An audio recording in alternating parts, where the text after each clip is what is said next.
Hello అండి, welcome to Telugu officers channel. మనకి UPSC forest service results వచ్చాయి. అందులో మొత్తం 147 మందిని తీసుకుంటే అందులో 22nd ర్యాంక్, 44, 109 ఇలాగా మొత్తం 6 ర్యాంక్స్ అనేవి మన ఇన్స్టిట్యూట్కి రావటం జరిగింది. అంతేకాదు లా ఎక్సలెన్స్లో ఐఏఎస్ ప్లస్ గ్రాడ్యుయేషన్ ప్రోగ్రామ్ కూడా లాంచ్ చేశారు. ఎవరినైనా జాయిన్ చేయాలి అనుకుంటే కనుక 9052193939 ఈ నెంబర్కి కాల్ చేసి కనుక్కోవచ్చు. సో ఇవాళ మనం మే 8వ తేదీకి సంబంధించిన కరెంట్ అఫైర్స్ చూద్దాం. మన ఫస్ట్ ఆర్టికల్ చూడండి. రీసెంట్గా పతంజలి కేసులో సుప్రీంకోర్టు ఏమని చెప్పింది?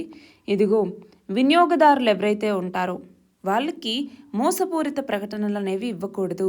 అలా ఇస్తే ఆ ఉత్పత్తుల యొక్క ప్రచారదారులు ఎవరైతే ఉంటారో, ఫర్ ఎగ్జాంపుల్ నేను ఒక స్టార్ని తీసుకొచ్చి ఒక వీడియో చేపించాను నా యొక్క ప్రోడక్ట్ గురించి, వాళ్ళు కూడా బాధ్యులే అవుతారు అన్నట్టుగా సుప్రీంకోర్టు చెప్పింది.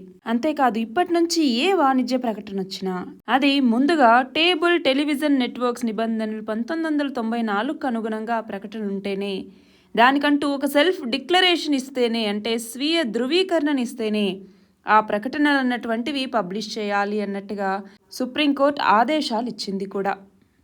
నెక్స్ట్ ఆర్టికల్ చూడండి. సౌత్ చైనా సీ, దక్షిణ చైనా సముద్రం ఏదైతే ఉందో ఇందులో వ్యూహాత్మక విధుల్ని నిర్వర్తించాలి అన్నటువంటి దాంట్లో భాగంగా మన నేవీకి సంబంధించిన 3 యుద్ధ నౌకలు సింగపూర్కి వెళ్ళాయి.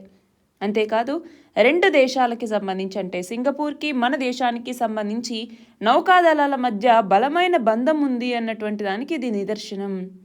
అంతేకాదు ఇక్కడ గమనించాలి, భారత్కి చెందినటువంటి ఐఎన్ఎస్ ఢిల్లీ, ఐఎన్ఎస్ శక్తి, ఐఎన్ఎస్ కిల్టాన్ ఈ యుద్ధ నౌకలు సింగపూర్కి చేరుకున్నాయి.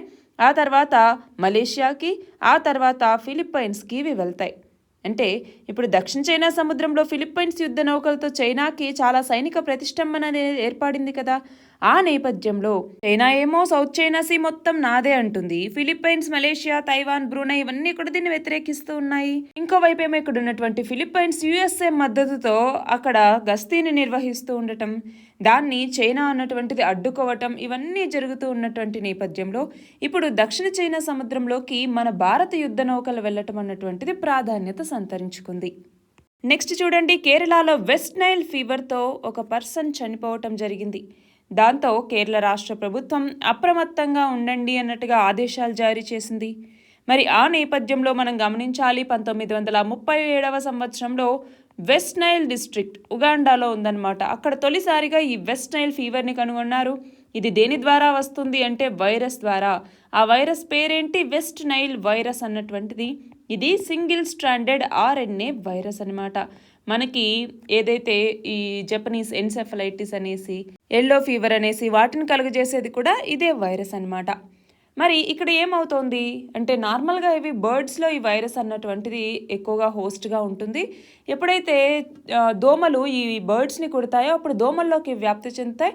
దోమల ద్వారా మనుషులకి వస్తాయన్నమాట. ఆ దోమలు క్యూలెక్స్ దోమలు. అయితే ఇక్కడ సిమ్టమ్స్ గమనిస్తే 80% మందిలో సిమ్టమ్స్ లక్షణాలు అనేవి కనిపించవు. మిగతా 20% మందిలో మాత్రమే కనిపిస్తాయి. అవి ఎలాంటివి? ఫీవర్ ఉండటం, హెడేక్ ఉండటం, బాడీ పెయిన్స్ అనేవి ఉండటం, కళ్ళు తిరుగుతూ ఉండటం, వామిటింగ్ అవ్వటం, ఇలాంటివన్నీ కనపడుతూ ఉంటాయి. మరి దీనికి వ్యాక్సిన్ ఉందా అంటే వ్యాక్సిన్ అన్నటువంటిది లేదు. వెస్ట్ నైల్ ఫీవర్కి వ్యాక్సిన్ లేదు. ఓన్లీ దీనికి సంబంధించి మనము సపోర్టివ్ మెడిసిన్ని మాత్రమే అందించగలము. నెక్స్ట్ ఆర్టికల్ చూడండి. మన దేశంలో తొలి ప్రైవేట్ రైల్ సర్వీస్ అనేది జూన్ 4 నుంచి స్టార్ట్ అవబోతోంది. ఎక్కడ? తిరువనంతపురం నుంచి గోవా మార్గంలో. ఏ సంస్థ దీని సర్వీస్ని నిర్వహించబోతోంది? SRMPR అనేటటువంటి గ్లోబల్ రైల్వేస్ ప్రైవేట్ లిమిటెడ్ సంస్థ ఈ సర్వీస్ని నిర్వహించబోతోంది. దీని ప్రధాన లక్ష్యం పర్యాటకుల్ని ఆకర్షించటం. నెక్స్ట్ చూడండి. ఇజ్రాయెల్ రఫా క్రాసింగ్ని ఆక్రమించింది. మనం చూస్తే ఇజ్రాయెల్ ఈ రఫా దగ్గర ఉన్నటువంటి 1,00,000 మంది పాలస్తీనియల్ని అక్కడి నుంచి మీరు వెళ్ళిపోండి అనేసి ఆదేశాలు జారీ చేసింది. ఆ ఆదేశాలు జారీ చేసిన కొద్దిసేపట్లోనే హమాస్ మేము పీస్ డీల్కి ఒప్పుకుంటున్నాం అన్నట్టుగా చెప్పింది. కానీ ఇజ్రాయెల్ ఏమో దానికి ఒప్పుకోకుండా రఫా క్రాసింగ్ మీద మళ్ళీ దాడులు చేయటం ప్రారంభించి ఈ రఫా క్రాసింగ్నే ఆక్రమించిందనమాట. చూడండి, ఈ రఫా క్రాసింగ్ అన్నటువంటిది మనకి ఇది మొత్తం గాజానా. అయితే ఈ గాజా నుంచి బయటికి వెళ్ళాలంటే ఎగ్జిట్స్ నార్మల్గా ఇదిగో ఇక్కడున్న కరేమ్ షాలోమ్ గూడ్స్ క్రాసింగ్ ఒకటి, అలాగే ఇటువైపు ఉన్న ఎరెజ్ క్రాసింగ్ ఒకటి, ఇటువైపు ఉన్న రఫా క్రాసింగ్ ఒకటి. అయితే ఈ రెండింటిని ఆల్రెడీ ఇజ్రాయెల్ అన్నటువంటిది మూసేసింది. అయితే ఇప్పుడు రఫా క్రాసింగ్ ఒకటి ఉంటే ఆ రఫా క్రాసింగ్ని కూడా ఆక్రమించింది. అలా ఆక్రమించి హమాస్ మీద మళ్ళీ దాడులు చేయటం ప్రారంభిస్తూ వస్తోంది. మరి ఇక్కడ గమనించాలి, ఇజ్రాయెల్ ఇప్పుడు రఫా క్రాసింగ్ని ఆక్రమించింది. దాంతో ఈజిప్ట్ నుంచి గాజాకి వెళ్లే మానవతా సహాయం అన్నటువంటిది ఇప్పుడు ఆగిపోబోతోంది. ఎందుకు? ఈ రఫా బార్డర్ ద్వారానే కదా ఇప్పటిదాకా ఈజిప్ట్ నుంచి అన్ని దేశాలు కూడా హ్యూమానిటేరియన్ ఎయిడ్ని గాజాలోకి పంపిస్తూ ఉన్నాయి. మరి దాన్ని ఇప్పుడు ఇజ్రాయెల్ ఆక్రమించేసింది. మరి అదెలా అన్నటువంటిది ఇప్పుడున్న ప్రశ్న. నెక్స్ట్ ఆర్టికల్ చూడండి. పశ్చిమ బెంగాల్లో 25,000 మందికి పైగా ఉపాధ్యాయులు అలాగే బోధనేతర సిబ్బంది ఎవరైతే ఉంటారో వాళ్ళ నియామకాలని పశ్చిమ బెంగాల్ ప్రభుత్వం రీసెంట్గా చేపట్టింది. మరి ఆ నియామకాలని రద్దు చేస్తూ కలకత్తా హైకోర్టు ఇచ్చిన ఆదేశాలని సుప్రీంకోర్టు తాత్కాలికంగా నిలిపేసింది. అంటే నియామకాల కుంభకోణం జరిపింది అంటే దాని దర్యాప్తును కొనసాగించుకోవచ్చు మీరు అన్నట్టుగా సిబిఐకి చెప్పింది.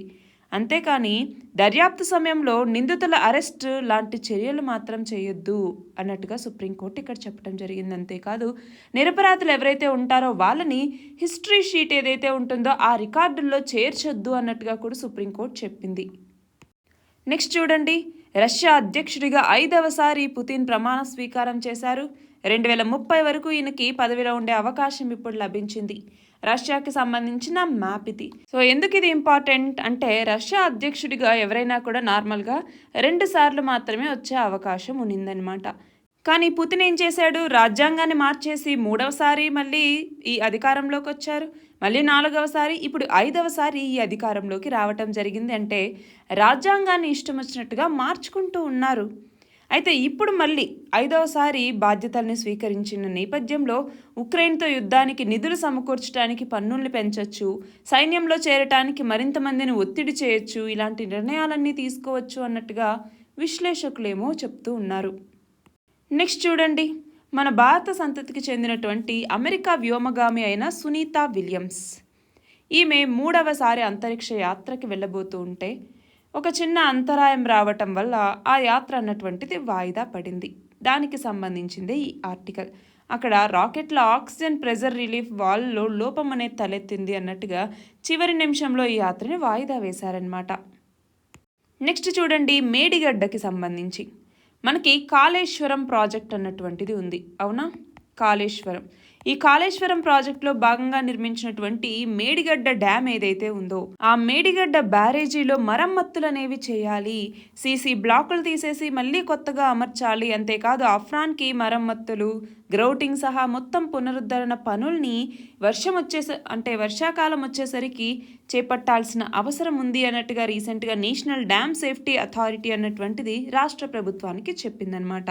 ఇదంతా ఎందుకు అంటే ఈ మేడిగడ్డ బ్యారేజ్ అనేది కుంగింది.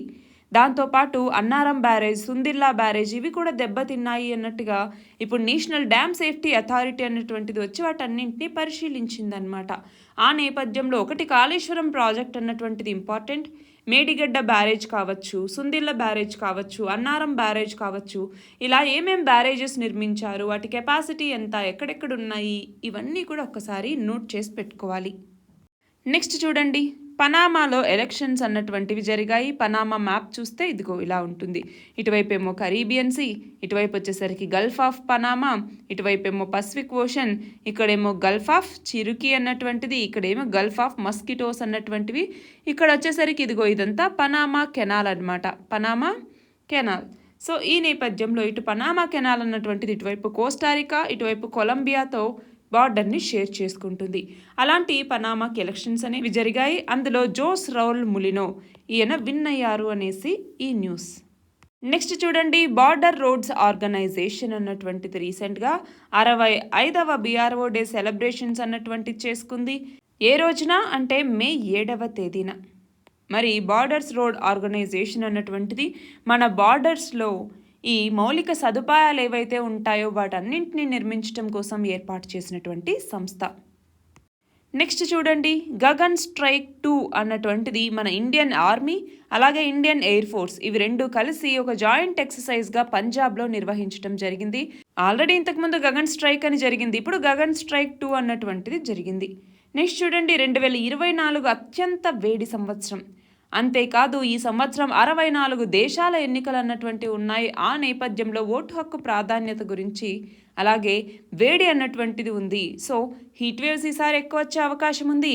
ఒకవైపేమో ఎలక్షన్స్ అనేటటువంటివి ఉన్నాయి. సో చాలా కేర్ఫుల్గా ఉండాలి అన్నటువంటి నేపథ్యంలో ఈ ఆర్టికల్ అన్నమాట.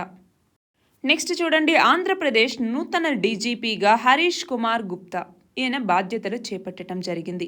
నెక్స్ట్ చూడండి, ప్రపంచవ్యాప్తంగా పెరుగుతున్నటువంటి ఉష్ణోగ్రతల్లో 2024 అన్నటువంటిది చరిత్రలో తొలి 5 అత్యంత తీవ్ర ఉష్ణ సంవత్సరాల్లో ఒకటిగా నిలుస్తోంది అన్నట్టుగా క్లైమేట్ ట్రెండ్స్ అన్నటువంటి సంస్థ చెప్పింది.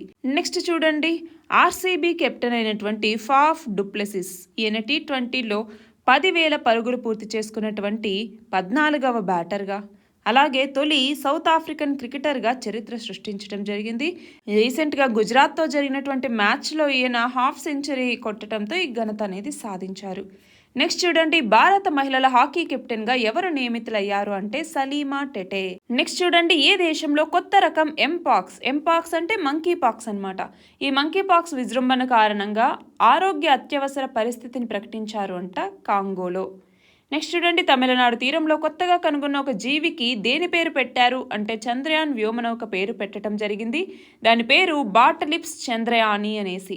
ఇది మెరైన్ టార్డిగ్రేడ్ జాతికి చెందినటువంటిది. కేరళలో Cochin university of science and technology శాస్త్రవేత్తలు దీన్ని కనుక్కున్నారు. నెక్స్ట్ చూడండి, చందమామ అవతలి భాగం మీద పరిశోధన కోసం చాంగే 6 అనే వ్యోమనౌకని ఏ దేశం ప్రయోగించింది అంటే చైనా ప్రయోగించింది. ఇవి ఇవాల్టి ఇంపార్టెంట్ ఆర్టికల్స్. ఎవరైనా సబ్స్క్రైబ్ చేయని వాళ్ళు ఉంటే మన ఛానల్ని సబ్స్క్రైబ్ చేయండి. PDF లింక్ డిస్క్రిప్షన్లో ఉంది, మీరు అందులో చూడొచ్చు.